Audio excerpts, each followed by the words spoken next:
അവൻ പറഞ്ഞു ക്യാൻസർ എന്ന് വെച്ചാൽ വലിയൊരു അസുഖമാണെന്നറിയാം, മരിച്ചു പോകുമെന്ന് മാത്രം അവനറിയാം, എപ്പോഴാണെന്നൊന്നും അവനറിയില്ല. അങ്ങനെയാണ് അവൻ്റെ ലാസ്റ്റ് എന്നെ നോക്കി ആണ് അവൻ്റെ ലാസ്റ്റ് ബ്രീത്ത് പോയത്. അപ്പം അതെനിക്കൊരു അപ്പം അച്ഛനമ്മമാരെ നന്നായിട്ട് വളർത്തിയാലും സ്കൂളിൽ വിടുമ്പോൾ ടീച്ചർമാർ ഇത് പറഞ്ഞു കൊടുക്കുമ്പോൾ അവരെ മൈൻഡിൽ അത് ഫിക്സ് ആവും. അപ്പോൾ പാരൻസിനെ ആയാലും കുഞ്ഞു പിള്ളേരുടെ സ്കൂളിൽ പഠിപ്പിക്കുന്ന ടീച്ചേഴ്സിനുമാണ് നമ്മൾ ആദ്യം അവയർനെസ് കൊടുക്കേണ്ടത്. കുഞ്ഞുങ്ങളിൽ നിന്ന് കൂടുതലായി കേൾക്കുന്ന പരാതികൾ എന്തൊക്കെയായിരിക്കും? ഞാൻ സുന്ദരിയാവും, മുടി നന്നായിട്ട് വളരാൻ ഇത് കഴിക്കണമെന്ന് അവരുടെ ടീച്ചർ പറഞ്ഞു കൊടുത്താൽ അവർ തന്നെ അതിൻ്റെ പുറകിൽ പൊക്കോളും. അത് നമ്മൾ പരസ്യത്തിൽ കാണുന്ന ക്രീം അതൊക്കെ വേണമെന്ന് വാശി പിടിക്കുന്ന എന്തുകൊണ്ടാണ്? അവരെ പോലെ സുന്ദരിയാവാനില്ല. നമ്മൾ ഫ്രണ്ട്സ് ആയാലും എന്തെങ്കിലും പറയണമെന്ന് വെച്ചാൽ ജഡ്ജ് ചെയ്യാതെ, തിരിച്ച് അവരോട് ജഡ്ജ് ചെയ്യാതെ കേൾക്കുക. ഇപ്പം കേൾക്കാനാണ് ആൾക്കാരില്ലാത്തത്. കമ്മ്യൂണിക്കേഷൻ ആണ്. അങ്ങനെ സ്ട്രൈക്ക് ചെയ്ത് നിൽക്കുന്ന ആരെങ്കിലും ഉണ്ടോ? ഒരാളുണ്ട്. പക്ഷേ ആ അമ്മയാണെങ്കിൽ എന്ന് പറഞ്ഞാൽ ആ കുട്ടി എന്നോട് വന്ന് പറഞ്ഞു. പക്ഷെ അച്ഛൻ അവിടെ തന്നെ കണ്ടിന്യൂ ചെയ്തു. പിന്നെ അച്ഛൻ കൗൺസിലിംഗ് എന്ന് പറഞ്ഞ് വന്നിരുന്നു എൻ്റെ അടുത്ത്. പുറത്ത് ആരും അറിയാൻ പോകുന്നില്ല. അവർ വന്നതുപോലും അവർ ഹസ്ബൻഡിനോടും വീട്ടിലുള്ളവരോടും പറയാതെ വരുന്നവരുണ്ട്. പക്ഷെ അതുകൊണ്ട് അസുഖം മാറ്റാൻ പറ്റുമോ? ഓഫ് കോഴ്സ് പറ്റും. അതാണ് എല്ലാവരുടെയും ചോദ്യം. അപ്പോൾ നമുക്ക് സയന്റിഫിക് ആണോ എന്ന് ചോദിച്ചാൽ. നമസ്തേ, നാച്ചുറോപ്പതി ഡോക്ടറും ഓൺലൈൻ യോഗ ട്രെയിനറുമായിട്ടുള്ള ഡോക്ടർ ലക്ഷ്മി ജയറാമാണ് ഇന്ന് നമുക്കൊപ്പം ചേരുന്നത്. ചേച്ചി നമസ്കാരം. നമസ്കാരം. നാച്ചുറോപ്പതി എനിക്ക് തോന്നുന്നു ഇന്നത്തെ കാലത്ത് ഒരുപാട് പേര് സംസാരിക്കുന്ന, പക്ഷെ ഒരു കാലത്ത് ആരും സംസാരിക്കാതിരുന്ന ഒരു വിഭാഗമാണ്. ശരിക്കും എന്താണ് നാച്ചുറോപ്പതി? നാച്ചുറോപ്പതി എന്ന് പറഞ്ഞാൽ ഒരു ഡ്രഗ്ലെസ് ആയിട്ടുള്ള ഒരു സിസ്റ്റമാണെന്ന് പറയാം പൊതുവെ.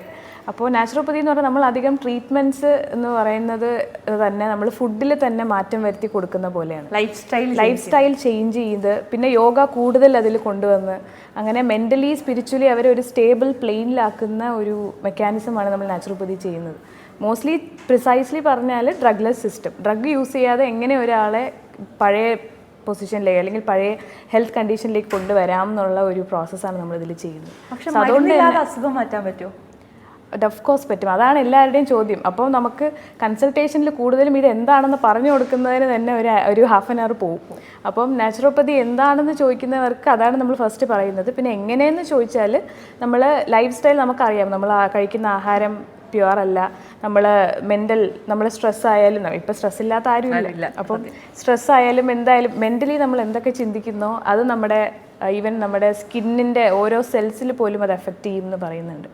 അപ്പോൾ അതെല്ലാം റിവേർട്ട് ബാക്ക് ചെയ്യുന്ന പവർ നമ്മുടെ സ്വന്തം ബോഡിക്ക് തന്നെ ഉണ്ടെന്ന് വിശ്വസിച്ച് അതിനെ നമ്മളൊന്ന് ആക്സിലറേറ്റ് ചെയ്ത് പോകുന്നു. അപ്പോൾ അത് എങ്ങനെ ആക്സിലറേറ്റ് ചെയ്യുന്നു എന്ന് വെച്ചാൽ നാച്ചുറൽ ഫുഡ് കൊടുക്കും. നാച്ചുറൽ ഫുഡെന്ന് നമ്മൾ ഇൻക്ലൂഡ് ചെയ്യുന്നത് എന്താണെന്ന് വെച്ചാൽ നമ്മൾ കുക്ക്ഡ് ഫുഡ് അധികം കൊടുക്കില്ല.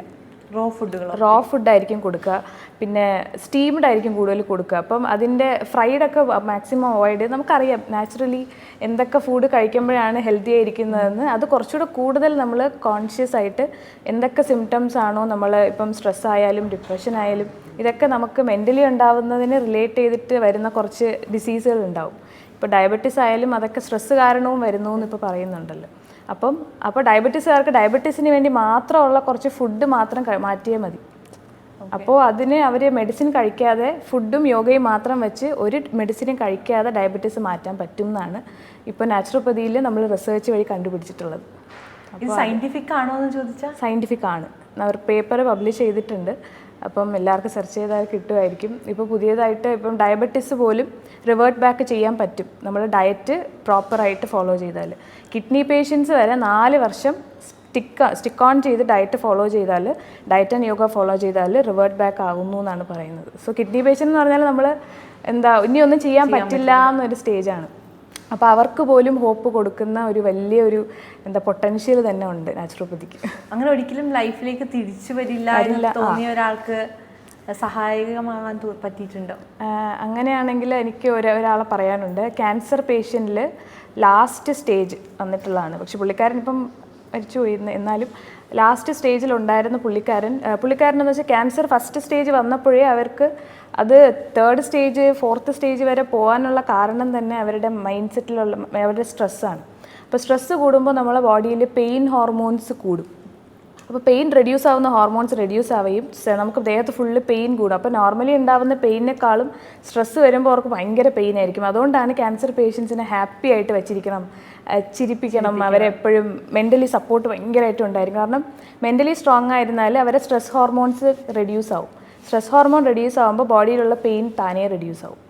എൻഡോർഫിൻ എന്ന് പറഞ്ഞൊരു ഹോർമോണാണ് സ്ട്രെസ് റെഡ്യൂസ് ആവാൻ ഹെൽപ്പ് ചെയ്യുന്നത്. അപ്പോൾ ആ ഹോർമോൺ ഉണ്ടാവുമ്പോൾ നമ്മളെ ബോഡിയിലുള്ള പെയിൻ റെഡ്യൂസായി ഇൻഫ്ലമേഷനൊക്കെ കുറയും. അപ്പോൾ അങ്ങനെ അവർക്കൊരു നല്ലൊരു അഫ്കോഴ്സ് അവർക്കൊരു ടൈം ഡ്യൂറേഷൻ 6 മാസമാണെന്നുണ്ടെങ്കിൽ അത് നമുക്കൊരു 2 വർഷം വരെ തള്ളിക്കൊണ്ടു പോകാൻ പറ്റും. അത്രയ്ക്ക് പവറാണ് നമ്മുടെ യോഗയ്ക്കും അതുപോലെ തന്നെ മെൻ്റൽ ഹെൽത്തിനും ഉള്ളത്, നമുക്ക് അതിൽ ഇമ്പാക്റ്റ് ഉള്ളത്. ഇപ്പം ഫുഡിനെ കുറിച്ചിട്ട് പറഞ്ഞു. നമുക്കറിയാം ഇന്നത്തെ കാലത്ത് ഏറ്റവും പ്രോബ്ലമാറ്റിക് ആയിട്ടുള്ള പ്രശ്നമാണ് ഫുഡ്. കാരണം ചില ആൾക്കാർക്ക് ജങ്ക് ഫുഡ് കഴിച്ചിട്ടുള്ള പ്രശ്നമാണെങ്കിൽ ചില ആൾക്കാർക്ക് പ്രോപ്പറായി ഫുഡ് കഴിക്കാൻ പറ്റാത്തതിൻ്റെ പ്രശ്നമാണ്. ശരിക്കും എങ്ങനെയായിരിക്കണം ഒരു നല്ല ഫുഡ് ഹാബിറ്റ്? ഫുഡ് ഹാബിറ്റ് എന്ന് വെച്ചാൽ ഇപ്പം പൊതുവേ ഒരു സമയപരിമിതി കാരണം ഞാൻ പ്രിസൈസ് ആയിട്ട് പറയാം. ഫുഡ് ഹാബിറ്റ് എങ്ങനെയായിരിക്കണം എന്ന് ചോദിച്ചാൽ നമുക്ക് മനസ്സിന് ഇഷ്ടപ്പെട്ട ആഹാരം എന്ന് വെച്ചാൽ അഫ്കോഴ്സ് എല്ലാവർക്കും ജങ്ക് ഫുഡാണ് ഇഷ്ടം. അപ്പം ഫുഡ് ഹാബിറ്റ്സിൽ നമ്മൾ നാച്ചുറോപ്പതിക്കാർ പറയുന്നത് ഫുഡിന് ലൈവ് ഫുഡ്, ഡെഡ് ഫുഡ് എന്ന് 2ആയിട്ട് ഡിവൈഡ് ചെയ്തിട്ടുണ്ട്. ലൈവ് ഫുഡ് എന്ന് വെച്ചാൽ നമ്മളത് ഉണ്ടാക്കിയിട്ട് 3 മണിക്കൂറിനുള്ളിൽ കഴിക്കണം. കാരണം 3 മണിക്കൂർ കഴിഞ്ഞാൽ ആ ഫുഡ് ഡീക്കേ ആവാൻ സ്റ്റാർട്ടാവും അല്ലേ. അപ്പോൾ പണ്ടത്തെ കാലത്തൊക്കെ ഫ്രിഡ്ജ് ഇല്ലാത്തതുകൊണ്ട് തന്നെ അവരൊക്കെ ആ 3 മണിക്കൂറിനുള്ളിൽ ഭക്ഷണം കഴിച്ച് തീർക്കാൻ നോക്കും. 5 മണിക്കൂറൊക്കെ ആയിക്കഴിഞ്ഞാൽ അത് കേടാവുമെന്ന് ഓർത്ത് അവർ അതിനനുസരിച്ച് ആഹാരം ഉണ്ടാക്കി കഴിക്കാറായിരുന്നു. അപ്പം ദാറ്റ് ഇസ് നാച്ചുറോപ്പതി. നമ്മൾ എന്തായിരുന്നു പണ്ട് ചെയ്തുകൊണ്ടിരുന്നത് അത് നമ്മളിപ്പോൾ തിരിച്ചു കൊണ്ടുവരുന്നു. That is what we do. ഇന്നത്തെ കാലത്ത് ഇപ്പോൾ നമ്മൾ ഇന്നൊരു കറി വെക്കുകയാണെങ്കിൽ അത് ഫ്രിഡ്ജിൽ വെച്ച് നാളെ കഴിച്ചു. അതാണ് നമ്മളെ മെയിൻ അസുഖത്തിന് ടേസ്റ്റ് കിട്ടാൻ വേണ്ടിയിട്ട്. അപ്പോൾ താമസ ഗുണം എന്ന് വെച്ചാൽ ലേസിനെസ്, പിന്നെ നമുക്ക് കോൺസെൻട്രേഷൻ കുറയും. അതൊക്കെ നമ്മളിങ്ങനെ താമസിച്ച് കഴിക്കുന്ന ഫുഡിൻ്റെ ഇതിൽ വരെയാണ്, മീൻസ് അതിൻ്റെ സൈഡ് എഫക്ട്സ് ആയിട്ട് വരാം എന്ന് പറയാം. ഇപ്പം നമ്മൾ ഫുഡിൻ്റെ ഹാബിറ്റ്സിനെ കുറിച്ച് പറയുന്ന സമയത്ത് ഫുഡ് കഴിക്കാനൊരു പെർട്ടിക്കുലർ ടൈമിംഗ് ഉണ്ടോ? ഓഫ് കോഴ്സ് ഉണ്ട്. ആക്ച്വലി നമ്മൾ പറയും സൂര്യനുള്ള സമയത്തെ ഫുഡ് കഴിക്കാവൂ. കാരണം സൂര്യപ്രകാശം നമ്മുടെ ഫുഡിലുള്ള ഒരുപാട് ബാക്ടീരിയാസിനെ ആയാലും എന്തോന്നായാലും നമുക്ക് ഹാം വരാത്ത രീതിയിൽ ഒരുപാട് കില്ല് ചെയ്യാൻ ഹെൽപ്പ് ചെയ്യും. പിന്നെ സൺറൈസ് ആയതിന് ശേഷം ഫുഡ് കഴിച്ചിട്ട് ഉണ്ടാക്കി കുക്ക് ചെയ്ത് കഴിക്കും. കാരണം അപ്പോഴേ കുക്ക് പോലും ചെയ്യാൻ അവർ സ്റ്റാർട്ട് ചെയ്യുള്ളൂ. ആൻഡ് അതിനുശേഷം സൺസെറ്റ് ആയതിനു ശേഷം കഴിക്കാൻ പാടില്ല എന്ന് വെച്ചാൽ സൺസെറ്റിന് ശേഷം നമ്മളെ ബോഡിയിലുള്ള എല്ലാ ഫിസിയോളജിക്കൽ പ്രോസസ്സും സ്ലോ ഡൗൺ ആവും. കാരണം നമ്മൾ സ്ലീപ്പിലേക്ക് പോകുന്ന ടൈമാണ്. അതുകൊണ്ടാണ് 6 മണിക്ക് ശേഷം ഭക്ഷണം കുറയ്ക്കണം. നമ്മൾ പറയും eat like a king in the morning. First breakfast കിങ്ങിനെ പോലെ, രാജാവിനെ പോലെ നിറച്ച് കഴിക്കണം. ഉച്ചയ്ക്ക് ആകുമ്പോഴത്തേക്കും നമ്മൾ ക്വീനിനെ പോലെ കഴിക്കണം. ക്വീൻ എന്ന് വെച്ചാൽ എന്താ, രാജാവിൻ്റെ പകുതിയെ ക്വീൻ കഴിക്കുള്ളൂ. ആൻഡ് ഈവനിങ് ആകുമ്പോൾ ബെഗറിനെ പോലെ കഴിക്കണം. ബെഗർ എത്ര കഴിക്കും? വളരെ കുറച്ചിലേ കഴിക്കും. അപ്പോൾ അങ്ങനെ കഴിക്കുമ്പോൾ നമ്മൾ നൈറ്റ് ഉറക്കമില്ലായ്മ എന്ന് പറയുന്ന ഒരു സാധനം പോയി കിട്ടും. കാരണം നമ്മൾ ഫുള്ളായിട്ട് കഴിക്കുമ്പോൾ ഉറങ്ങാൻ പറ്റുന്നല്ലേ പറയുന്നത്. വയറ് നിറഞ്ഞാൽ ഉറങ്ങാൻ പറ്റും, പക്ഷെ പിറ്റേ ദിവസം രാവിലെ നമ്മൾ ആ ഫ്രഷ്നെസ് നമുക്ക് അനുഭവപ്പെടുന്നുണ്ടോ? ഇല്ല. അപ്പോൾ ഹെൽത്തി ലൈഫ് സ്റ്റൈൽ വേണമെന്നുണ്ടെങ്കിൽ വയറ് നിറഞ്ഞാൽ രാവിലെ ആയാലും നമ്മൾ ഉറങ്ങും, ഉച്ചയായാലും ഉറങ്ങും. അത് നമ്മൾ ഡൈജഷൻ നടക്കുമ്പോൾ നമ്മുടെ ഫുൾ ബോഡിയിൽ എനർജിയും ഡൈജഷനിലോട്ട് പോകുന്നതുകൊണ്ട് നമ്മളെ ബോഡി വീക്ക് ആവുന്നതുകൊണ്ട് നമുക്ക് വരുന്ന ഒരു ഡ്രൗസിയാണത്. അത് സ്ലീപ്പ് എന്ന് ഓക്കെ, ചിലവർ ഉറങ്ങാം, ചിലവർക്ക് ടയേർഡ് ആവാം. അത് ഡൈജഷനിലോട്ട് പോകുന്ന ബോഡിയിലുള്ള എനർജിയാണത്. അല്ലാതെ അത് ഹെൽത്തി എന്ന് നമുക്ക് പറയാൻ പറ്റില്ല. ഇപ്പം നമ്മൾ റോ ആയിട്ട് ഫുഡ് കഴിക്കുക എന്ന് പറഞ്ഞല്ലോ. അപ്പോൾ എല്ലാവരും എല്ലാവർക്കും ഒരു മടി ഉണ്ടാവും. അതെ, വെജിറ്റബിൾസ് ആണെങ്കിലും ഇപ്പൊ ക്യാരറ്റ് ഒക്കെ ആണെങ്കിൽ നമ്മൾ റോ ആയിട്ട് കഴിക്കാൻ നമ്മൾ ഓക്കെയാണ്. പക്ഷേ മറ്റ് വെജിറ്റബിൾസിലേക്ക് പോകുമ്പോൾ ആരും അങ്ങനെ പ്രിഫർ ചെയ്യാറില്ല. അത് മേ ബി അതിന്റെ ഒരു ഹെൽത്തി ബെനിഫിറ്റ്സ് അറിയാത്തത് കൊണ്ട് കൂടിയാവില്ലേ? തീർച്ചയായും. എനിക്ക് പേഴ്സണലി ഞാനിപ്പോൾ സ്കൂളിലായാലും കോളേജസിലായാലും സെഷൻ എടുക്കുമ്പോൾ തോന്നിയിട്ടുള്ളത്, ഇപ്പം സ്റ്റുഡൻസിന് ഇപ്പം മെഡിക്കൽ ഫീൽഡിൽ വന്നതിന് ശേഷമാണ് ഞാൻ പോലും കുറേ ഫ്രൂട്ട്സിലും വെജിറ്റബിൾസിലും ഇത്രയും പൊട്ടൻഷ്യൽ ഉണ്ട് നമ്മുടെ ഹെൽത്തിനെ മാറ്റാൻ തന്നെയെന്ന് എനിക്ക് മനസ്സിലായത്. അപ്പോൾ ഞാൻ ഓർത്തു, കുഞ്ഞു പിള്ളേർക്ക് അത് കുഞ്ഞിലേ നമ്മൾ ടീച്ചേഴ്സ് പറഞ്ഞു കൊടുത്തിരുന്നെങ്കിൽ അവർ ഈ ജങ്ക് ഫുഡിൻ്റെ പുറകെ പോകുന്നതിനേക്കാളും എൻ്റെ മുഖം നല്ല വെളുക്കും, ഞാൻ നല്ല സ്കിന്നാവും, എൻ്റെ കണ്ണിന് കാഴ്ച കൂടും, എൻ്റെ കണ്ണ് നല്ല സ്ക്ലീറയൊക്കെ വെളുത്തിരിക്കും, ഡാർക്ക് സർക്കിൾസ് വരില്ല, ഞാൻ സുന്ദരിയാവും, മുടി നന്നായിട്ട് വളരാൻ ഇത് കഴിക്കണമെന്ന് അവരുടെ ടീച്ചർ പറഞ്ഞു കൊടുത്താൽ അവർ തന്നെ അതിൻ്റെ പുറകിൽ പൊക്കോളും. അത് ടേസ്റ്റ് ഇല്ലെങ്കിലും അവരുടെ ഒരു ഇതിന് വേണ്ടി. കുഞ്ഞു പിള്ളേരൊക്കെ ഇപ്പോൾ നമ്മൾ പരസ്യത്തിൽ കാണുന്ന ക്രീം അതൊക്കെ വേണമെന്ന് വാശി പിടിക്കുന്ന എന്തുകൊണ്ടാണ്? അവരെ പോലെ സുന്ദരിയാവാനല്ലേ. അപ്പോൾ ടീച്ചർമാർ അങ്ങനെ അവരെ കുഞ്ഞിലെ തൊട്ടേ ബ്രെയിനിൽ ഇൻകൾക്കേറ്റ് ചെയ്താൽ നല്ലൊരു ഹെൽത്തി ആയിട്ടുള്ളൊരു ഫ്യൂച്ചർ ഉണ്ടാവും എന്ന് എനിക്ക് തോന്നിയിട്ടുണ്ട് കുറേ സെഷനിൽ പോകുമ്പോൾ. ബേസിക്സ് ആയിട്ടുള്ള ഫ്രൂട്ട്സ് വെജിറ്റബിൾസിൽ എന്തൊക്കെ ഉണ്ടെന്ന് അടങ്ങിയിരിക്കുന്നതെന്ന് പോലും പിള്ളേർക്ക് അറിയില്ല. അതിൻ്റെ അവയർനെസ് എഡ്യൂക്കേഷനിൽ കൊണ്ടുവരണം എന്ന് എനിക്ക് തോന്നിയിട്ടുണ്ട്. പിന്നെ ചോദിച്ചതുപോലെ റോ ഡയറ്റ് കഴിക്കാൻ എല്ലാവരും ശരിയാണ് മടി കാണിക്കാറുണ്ട്. അതിൻ്റെ ബെനിഫിറ്റ്സ് അറിയാത്തത് കൊണ്ടായിരിക്കാം. അത് അറിഞ്ഞാൽ അവർ താനേ കഴിച്ച് പൊക്കോളും. കാരണം എന്തെങ്കിലും ഒരു നമുക്ക് ഹെൽത്ത് കണ്ടീഷൻ വരുമ്പോഴാണല്ലോ നമ്മൾ എന്താണ് നാച്ചുറൽ വേ എന്ന് നമ്മൾ സെർച്ച് ചെയ്യുന്നത്. അപ്പോൾ ഹെൽത്ത് കണ്ടീഷൻ വന്ന് കഴിഞ്ഞാലേ നമുക്ക് അതിനനുസരിച്ച് നമ്മൾ സെർച്ച് ചെയ്ത് അതിൻ്റെ പുറകെ പോവുള്ളൂ. അതുവരെ നമ്മൾ ലാവിഷായിട്ട് നമുക്ക് ഇഷ്ടമുള്ളതിൽ പുറകെ പോകും. നമുക്കൊരു ത്രെറ്റ് വരുമ്പോഴേ നമ്മൾ അതിൻ്റെ പുറകെ പോവുള്ളൂ. സോ അതാണ് എല്ലാവരുടെയും മൈൻഡ് സെറ്റ്, അതാണ് ഹ്യൂമൻ നേച്ചർ. ഇപ്പോൾ നമ്മൾ ഫുഡിനെ പോലെ തന്നെ നേരത്തെ പറഞ്ഞു ഇമ്പോർട്ടൻ്റ് ആണ് മെൻ്റൽ ഹെൽത്ത് എന്ന് പറയുന്നത്. ഇന്നത്തെ കാലത്ത് ഇപ്പോഴാണ് നമ്മൾ എന്താ പറയുക മെൻ്റൽ ഹെൽത്തിനെ കുറിച്ച് കോൺഷ്യസ് ആയത്. ഇത്രയും കാലം അങ്ങനെ ഫിസിക്കൽ ഹെൽത്ത് മാത്രമായിരുന്നു, എക്സസൈസ് അതൊക്കെ. പക്ഷെ അത് കോൺഷ്യസ് ആയി തുടങ്ങിയെങ്കിലും ഇന്നും ആക്സെപ്റ്റ് ചെയ്യാത്ത ഒരുപാട് പേര് നമുക്ക് ചുറ്റുമുണ്ട്. സത്യം. ശരിക്കും ഒരാൾക്ക് ഒരു മനുഷ്യനെ സംബന്ധിച്ചിടത്തോളം മെൻ്റൽ ഹെൽത്ത് എത്രത്തോളം ഇമ്പോർട്ടൻ്റ് ആണ്? Mental health affects physical health, physical health affect mental health. ഇതാണ് കാരണം രണ്ടും കണക്റ്റഡ് ആണ്. നമുക്ക് തന്നെ അറിയാം, ഇപ്പോൾ സൈക്കോസൊമാറ്റിക് ഡിസോർഡേഴ്സിലുള്ള സ്ട്രെസ്സ് കാരണം ഞാൻ പറഞ്ഞു, സ്ട്രെസ്സ് കാരണം ഡയബറ്റീസ് വരാം. ഇപ്പം സ്കൂളിൽ പഠിക്കുന്ന പിള്ളേർക്കൊക്കെ അൾസർ ഉണ്ടാവുന്നത് സ്ട്രെസ്സ് കാരണമാണ്. അപ്പം മിക്ക കുട്ടികളെ നോക്കിയാലും മനസ്സിലാവും അൾസർ. അപ്പം അവരുടെ പാരൻസ് പറയും ആഹാരം കഴിക്കാത്തതുകൊണ്ടാണ്. നമ്മളെ ചെറിയൊരു മെൻ്റൽ സ്ട്രെസ് നമ്മൾ വിചാരിക്കും സ്ട്രെസ് എന്ന് ഇപ്പോൾ എല്ലാവരും നോർമൽ കോൺവെർസേഷനിൽ യൂസ് ചെയ്യുന്ന ഒരു വേർഡാണ്. അപ്പോൾ അത് എന്തുമാത്രം നമ്മുടെ ശരീരത്തിൽ ഓരോ ഓർഗൻസിനെ എഫക്റ്റ് ചെയ്യുന്നു എന്നുള്ളത് അവയർനെസ് ഇല്ലാത്തത് കൊണ്ടാണ് ഇപ്പോൾ എല്ലാവരും സ്ട്രെസ് അത്ര ഈസി ആയിട്ട് കാണുന്നത്. സ്ട്രെസ് അത്രയും ഒരു എന്താ പറയുക വലിയൊരു കൾപ്രിറ്റാണ് നമ്മളെ ബോഡിയിലെ ഹെൽത്തിനെ. മിസ്അണ്ടർസ്റ്റാൻഡ് ചെയ്യുന്നവരുമുണ്ട്. എന്നുവെച്ചാൽ വേവലാതി എന്ന് പറയില്ല നമ്മൾ. സ്ട്രെസ് ആക്ച്വലി 2 ടൈപ്പ് ഉണ്ട്, യൂസ്ട്രെസ്, ഡിസ്ട്രെസ്. അപ്പോൾ യൂസ്ട്രെസ് എന്ന് വെച്ചാൽ നല്ല സ്ട്രെസ്സാണ്. കുട്ടികൾ എക്സാമിന് പാസ്സാവാൻ വേണ്ടി പഠിക്കാൻ വേണ്ടിയുള്ള സ്ട്രെസ്സ്. അപ്പോൾ രാവിലെ നേരത്തെ എണീക്കും, പഠിക്കും, ആ റൊട്ടീനിലേക്ക് ഫിക്സ് ചെയ്യാൻ വേണ്ടി ഒരു സ്ട്രെസ് ഉണ്ട്. ഡിസ്ട്രെസ് എന്ന് വെച്ചാൽ ഒരുപാട് സ്ട്രെസ്സ് കൂടി എക്സ്ട്രീം പോകുന്ന ഒരു കണ്ടീഷനാണിത്. ഡിസ്ട്രെസ് എന്ന് വെച്ചാൽ നമുക്ക് സെൽഫ് മോട്ടിവേഷൻ പോയി എന്ത് ചെയ്താലും സക്സസ് ആവില്ല എന്നുള്ള ഒരു നെഗറ്റീവ് മൈൻഡ് സെറ്റിൽ പോയി അതൊരു സ്ട്രെസ്സായിട്ട് വരും. അതാണ് ആ കാറ്റഗറി. അപ്പോൾ ഡിസ്ട്രെസ്സിനെ നമ്മൾ കൂടുതൽ ശ്രദ്ധിക്കണം. കാരണം നമ്മൾ വിചാരിക്കും അത് സ്ട്രെസ് അല്ലേ, നല്ലതാണ്, സ്ട്രെസ്സാണെങ്കിൽ കുറച്ച് കൂടുതൽ കാര്യങ്ങൾ നന്നായിട്ട് ചെയ്യും എന്നൊക്കെ വിചാരിക്കും. പക്ഷേ അത് ഹെൽത്തി അല്ല. കാരണം എപ്പോഴും നമ്മുടെ ഫൈറ്റ് ആൻഡ് ഫ്ലൈറ്റ് മെക്കാനിസം നമുക്ക് അറിയായിരിക്കും എല്ലാവർക്കും. കാരണം നമ്മുടെ ബോഡിയിൽ നമുക്കിപ്പോൾ ആരെങ്കിലും അടിക്കാനോ തല്ലാനോ വന്നാൽ ഫൈറ്റ് ആൻഡ് ഫ്ലൈറ്റ് മെക്കാനിസം, നമ്മുടെ സിമ്പത്തറ്റിക് നെർവസ് സിസ്റ്റം ആക്ടിവേറ്റ് ആയി നമ്മുടെ ബ്രീത്തിങ്, ഹാർട്ട് റേറ്റ് ഒക്കെ കൂടി നമ്മൾ ഭയങ്കര ആക്റ്റീവായിട്ട് നമ്മൾ അവരെ ഫൈറ്റ് ചെയ്യാൻ റെഡിയാവും. അപ്പോൾ സ്ട്രെസ്സ് വരുമ്പോൾ ഈ ഫൈറ്റ് ആൻഡ് ഫ്ലൈറ്റ് മെക്കാനിസമാണ് ആക്ടിവേറ്റ് ആവുന്നത്. അതുകൊണ്ടാണ് സ്ട്രെസ് ഉള്ളവർക്ക് രാത്രി ഉറക്കമില്ലായ്മയൊക്കെ വരുന്നത്. കാരണം അവരെപ്പോഴും എന്തിനും റെഡിയായിട്ട് അവരുടെ മൈൻഡ് എപ്പോഴും കോൺഷ്യസ് ആയിരിക്കും, അലേർട്ടായിരിക്കും. അതുകൊണ്ടാണ് അവർക്ക് ഉറക്കമില്ലായ്മ വരുമ്പോൾ നമുക്കറിയാം അതിൻ്റെ പുറകെ പിന്നെയുള്ള ശരീരത്തിലുള്ള ബാക്കിയുള്ള ഡിസീസസ് എല്ലാം വരും. പിന്നെ ഡയബറ്റീസ് ആയി, പിന്നെ അൾസറായി, പിന്നെ എല്ലാം BP കൂടും, പിന്നെ ഹാർട്ടിൽ പ്രോബ്ലംസ് ഉണ്ടാവും. സോ ഇതൊക്കെ അതിൻ്റെ പുറകിൽ വരുന്നത്, കണക്റ്റായിട്ട് വരുന്നത്. അപ്പോൾ മെൻ്റൽ ഹെൽത്ത് അത്രയും നമ്മുടെ ബോഡിയെ എഫക്റ്റ് ചെയ്യുന്നുണ്ട്. അതാണ് അതിൻ്റെ. കുട്ടികളെ കുറിച്ച് പറഞ്ഞല്ലോ. അപ്പോൾ ഈ സ്ട്രെസ് ഇന്ന് നമുക്ക് കാണാം, ഒരുപാട് കുട്ടികൾ ചെറിയ പ്രായത്തിൽ ആത്മഹത്യ ചെയ്യുന്നത് നമുക്ക് കാണാം. എന്നുവെച്ചാൽ നമ്മുടെ കുഞ്ഞുങ്ങളായിരുന്ന സമയത്തൊന്നും ആത്മഹത്യയെക്കുറിച്ച് നമ്മൾ ചിന്തിക്കാറ് പോലും ഇല്ല. അതെ. എന്തുകൊണ്ടായിരിക്കും ഇന്നത്തെ കുട്ടികൾക്ക് ഇത്രയും വലിയൊരു സ്ട്രെസ്സ് വരാനുള്ള ഒരു കാരണം? എഗെയിൻ അത് എഡ്യൂക്കേഷൻ്റെ സൈഡ് ഒരു പ്രോബ്ലമാണ്. പിന്നെ നമ്മുടെ പാരൻറ്റിങ്ങിൽ നമ്മളെ പാരൻസ് പറയുന്ന മാർക്ക് കുറച്ച് വാങ്ങിയാൽ കുഞ്ഞിലെ തൊട്ടേ നമ്മൾ അവരെ മൈൻഡിൽ ഇൻകൾക്കേറ്റ് ചെയ്തുകൊണ്ടിരിക്കുകയാണ്. മാർക്ക് കുറഞ്ഞ് വാങ്ങിച്ചാൽ നിൻ്റെ ഫ്രണ്ട്സ് നിന്നോട് മിണ്ടില്ല, പിന്നെ ടീച്ചേഴ്സ് ക്ലാസ്സിൽ നിന്നെ മൈൻഡ് ചെയ്യില്ല. അപ്പം സൊസൈറ്റിയിലും അവരുടെ വീട്ടിൽ തന്നെ ഫാമിലിയിലും അവർക്കുണ്ടാകുന്ന ആ ഇൻസെക്യൂരിറ്റി, അപ്പം അത് കൂടുതലായി ഫെയിലിയറിനടുത്തുള്ള ഒരു പേടി അവർക്ക് വരും. ഫെയിൽ ആവാനേ പാടില്ല, ഫെയിലാവുന്ന ഒരു തെറ്റാണ് എന്നൊരു മൈൻഡ് സെറ്റ് കുഞ്ഞു പ്രായത്തിൽ നമ്മൾ അവരെ മൈൻഡിൽ കൊണ്ടുവരും. അപ്പോൾ ആ കുഞ്ഞു മനസ്സിൽ അതാണ് ശരിയെന്ന് അവർ വിചാരിക്കും. നമ്മൾ എന്ത് പറഞ്ഞു കൊടുക്കുന്നോ അതായിരിക്കുമല്ലോ. അപ്പോൾ കുഞ്ഞ് മക്കളൊക്കെ അത് ആലോചിച്ചിട്ട് അവരതാണ് ശരി, അപ്പം ഫെയിലാവാൻ പാടില്ല, ഫെയിലായാൽ he's or she's a loser എന്ന് വിചാരിച്ചിട്ട് പിന്നെ അവർക്ക് എന്താണ് പിന്നെ ചെയ്യേണ്ടതെന്ന് അറിയാത്ത ഒരു ബ്ലാങ്ക് സിറ്റുവേഷൻ വരും. അപ്പോൾ ഫേസ് ചെയ്യാൻ എഗെയിൻ ആ ഫെയിലിയറിനെ ഫേസ് ചെയ്യാൻ പേടി വരുമ്പോൾ അവരെന്ത് ചെയ്യും? അവർക്ക് ഇനി ആരെയും കാണണ്ട, ഫേസ് ചെയ്യണ്ടെന്ന് ഓർത്ത് അവരുടെ ആ എല്ലാ ഇമോഷൻസും, ഇപ്പോഴത്തെ കുട്ടികൾക്ക് ഇമോഷൻസ് കൂടുതലാണ്. പണ്ടത്തെ നമുക്ക് തന്നെ ആലോചിച്ച് നോക്കാം. നമ്മളെ പണ്ടത്തെ കാലത്തേക്കാൾ ഇപ്പോഴത്തെ കുട്ടികൾക്ക് ഇമോഷൻസ് കുറച്ച് ഡീപ്പാണ്. അപ്പോൾ ഇമോഷണലി വീക്കുമാണ്. ഇമോഷൻസ് ഡീപ്പായതുകൊണ്ട് തന്നെ ഇമോഷൻസ് കൂടുതലാവുമ്പോഴാണ് ആക്ച്വലി പ്രശ്നം വരുന്നത്. അമിതമായാൽ അമൃതും വിഷം. അപ്പം ഇമോഷൻസ് അവർക്ക് കൂടുതലാവുന്ന എന്തുകൊണ്ടാണ്? കുഞ്ഞിലെ തൊട്ടേ നമ്മൾ പറഞ്ഞു കൊടുക്കാത്തതുകൊണ്ടാണ്.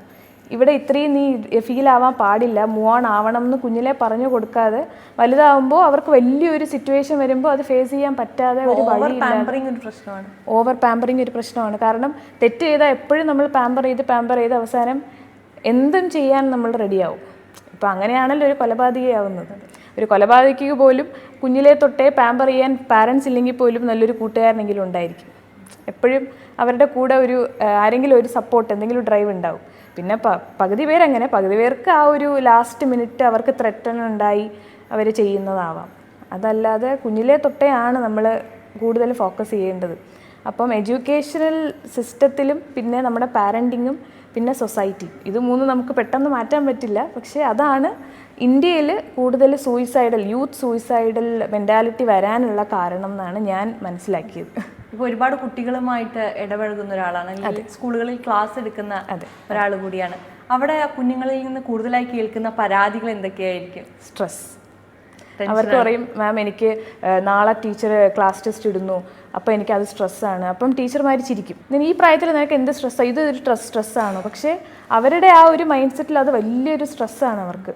അപ്പം പേടിക്കാനൊന്നുമില്ല, എക്സാം നിനക്ക് അറിയാമെന്നുള്ള എഴുത്, 10 നിനക്ക് 5 കിട്ടിയാലും 5 മാർക്ക് നീ പഠിച്ചെഴുതിയതല്ലേ എന്ന് പറഞ്ഞ് ഒന്ന് സമാധാനിപ്പിച്ചാൽ എനിക്ക് ഇനിയും മാർക്ക് വാങ്ങിക്കണമെന്ന് തോന്നും. എന്നാൽ അത് ഒരുപാടാവാനും പാടില്ല.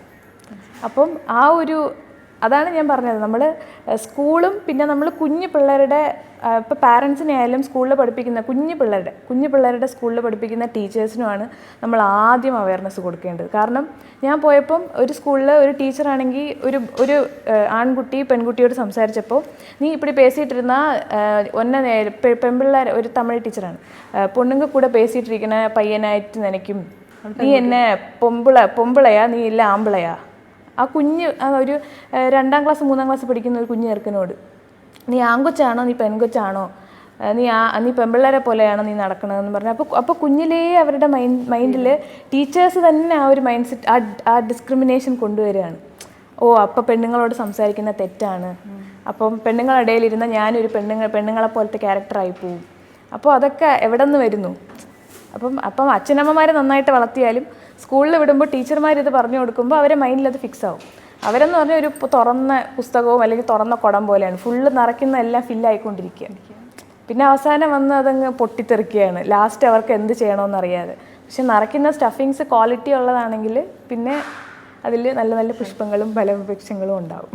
ഇപ്പോൾ നമ്മൾ ഇന്ന് അഡൾട്ട്സ് ഒക്കെ കൂടുതലും ഒരു സൈക്കാട്രിസ്റ്റിൻ്റെ അടുത്തോ സൈക്കോളജിസ്റ്റിൻ്റെ അടുത്തേക്കൊക്കെ കൺസൾട്ടേഷനൊക്കെ ചെല്ലുന്ന സമയങ്ങളിൽ എനിക്ക് തോന്നുന്നു ഡോക്ടറെ അടുത്തേക്ക് വരുമ്പോഴും അവർ പറയുന്ന മെയിൻ പ്രശ്നം ചൈൽഡ്ഹുഡ് ട്രോമകളുമായി റിലേറ്റഡ് ആണ്. സത്യം. കുട്ടികൾ അല്ലെങ്കിൽ ഒന്നെങ്കിൽ അവരുടെ പാരൻസ് തമ്മിലുണ്ടാവുന്ന പ്രശ്നങ്ങൾ, ശരിയാണ്, അതല്ലെങ്കിൽ സ്കൂളിൽ നിന്ന് ഇപ്പോൾ പറഞ്ഞതുപോലെ നേരിട്ട് ഏതെങ്കിലും തരത്തിലൊരു ഹ്യൂമിലിയേഷൻ ആണെങ്കിൽ പോലും ഫോർ ലൈഫ് ലോങ് അത് അനുഭവിക്കേണ്ടി വരിക എന്ന് പറയുന്നത് ഭയങ്കര ഒരു കഷ്ടപ്പെട്ട ഒരു കാര്യമാണ്. സത്യം, അത് ശരിയാണ്. ഇപ്പം കൺസൾട്ടേഷൻ വരുമ്പോൾ കൂടുതൽ പേരും എന്താ പറയുക, അവർ കൂടുതൽ മെൻ്റൽ ഇങ്ങനെ കുഞ്ഞിലെ തൊട്ടേ അവർ അനുഭവിച്ച ട്രോമയുടെ സ്റ്റോറി പറഞ്ഞ് കരയാൻ തുടങ്ങും. പക്ഷേ അവർക്ക്, എനിക്ക് മനസ്സിലാക്കിയിടത്തോളം കാലം അവരുടെ ട്രോമ അറ്റ്ലീസ്റ്റ് കേൾക്കാൻ പോലും ആരും ഇല്ലാത്ത കാറ്റഗറിയിലുള്ളവരായിരിക്കും പലരും. പിന്നെ അവർക്ക് പറയാൻ അവർക്ക് ഇഷ്ടമല്ലാത്ത കുറേ കാര്യങ്ങൾ. അപ്പം ഞാൻ അവരോട് ആവശ്യപ്പെടും പറയാൻ. അപ്പോൾ പറയുമ്പോൾ അവരത് മൈൻഡിൽ മണ്ണിട്ട് മൂടിയതാണെങ്കിൽ വേണ്ട, അതവർ മറന്നിട്ടുണ്ടാവും. പക്ഷേ അത് അവരുടെ അൺകോൺഷ്യസ് മൈൻഡിൽ സേവ് ആയിട്ടുണ്ടായിരിക്കും എപ്പോഴും. ചില കാര്യങ്ങൾ മറന്നിട്ടുണ്ടായിരിക്കാം, പക്ഷെ അൺകോൺഷ്യസ് മൈൻഡിൽ സേവ് ആയിട്ടുള്ള കാര്യങ്ങൾ ചില സിറ്റുവേഷൻസ് വരുമ്പോൾ അത് റിലേറ്റ് ആയിട്ട് അവർക്കത് ഓർമ്മ വന്ന് പിന്നെ പാനിക് അറ്റാക്ക് വരും. അപ്പോൾ ട്രോമ എന്ന് പറഞ്ഞിട്ട് അവർക്ക് ഹസ്ബൻഡിനോട് ഷെയർ ചെയ്യാൻ പറ്റാത്ത ചില ട്രോമകളായിരിക്കാം. അപ്പം അങ്ങനത്തെ ഉള്ളവരാണ് നമ്മളെ ചൂസ് ചെയ്ത് നമ്മളോട് വന്ന് പറയുന്നത്. കാരണം നമ്മൾ അവർക്ക് ഒരു ടോട്ടലി സ്ട്രേഞ്ചേഴ്സാണ്. അപ്പോൾ നമ്മളോട് അവർ പറഞ്ഞാലും എന്ത് പറഞ്ഞാലും കുഴപ്പമില്ല, അത് സേഫാണ്, പുറത്ത് ആരും അറിയാൻ പോകുന്നില്ല. അവർ വന്നതുപോലും അവർ ഹസ്ബൻഡിനോടും വീട്ടിലുള്ളവരോടും പറയാതെ വരുന്നവരുണ്ട്. കാരണം എനിക്കിങ്ങനെ മെൻ്റലി ഞാൻ ഓക്കെ ആണോ എന്ന് അവർക്ക് തന്നെ തോന്നും. അത്രയും വീട്ടിൽ ബേർഡനും സ്ട്രെസ് ആകുമ്പോൾ മോസ്റ്റ്ലി വരുന്നത് അമ്മമാരാണ്. അപ്പോൾ അവർക്ക് പറയാൻ പേടി. ഹസ്ബൻഡിനോട് പറയുമ്പോൾ അവർ അക്സെപ്റ്റ് ചെയ്യുന്നില്ല, ഓവർ തിങ്കിങ് ആണ്, മൂഡ് സ്വിങ് ആണെന്ന് പറയുന്നു. പിന്നെ ഹസ്ബൻഡ് കേൾക്കാൻ പോലും സമയമില്ലാത്ത ഹസ്ബൻഡ്സ്. അപ്പോൾ അങ്ങനെയുള്ള ആൾക്കാരാണ് കൂടുതൽ വരാറുള്ളത്, കൂടുതൽ അമ്മമാരാണ് വരാറുള്ളത്. പിന്നെ കമ്മ്യൂണിക്കേഷൻ ആണ് കീ. അപ്പോൾ നമ്മൾ എന്തുണ്ടെങ്കിലും തുറന്ന് പറയാൻ ശ്രമിക്കുക. ഒരുപാട് പേർക്ക് കേൾക്കാൻ ആളില്ലാതെയാണ് പ്രശ്നങ്ങൾ ഉണ്ടാകുന്നതും സ്ട്രെസ്സ് വരുന്നതും. അപ്പോൾ കേൾക്കാൻ ആരെങ്കിലും വേണം. അപ്പോൾ നമ്മൾ ഫ്രണ്ട്സ് ആയാലും എന്തെങ്കിലും പറയണമെന്ന് വെച്ചാൽ ജഡ്ജ് ചെയ്യാതെ, തിരിച്ച് അവരോട് ജഡ്ജ് ചെയ്യാതെ കേൾക്കുക. ഇപ്പം കേൾക്കാനാണ് ആൾക്കാരില്ലാത്തത്.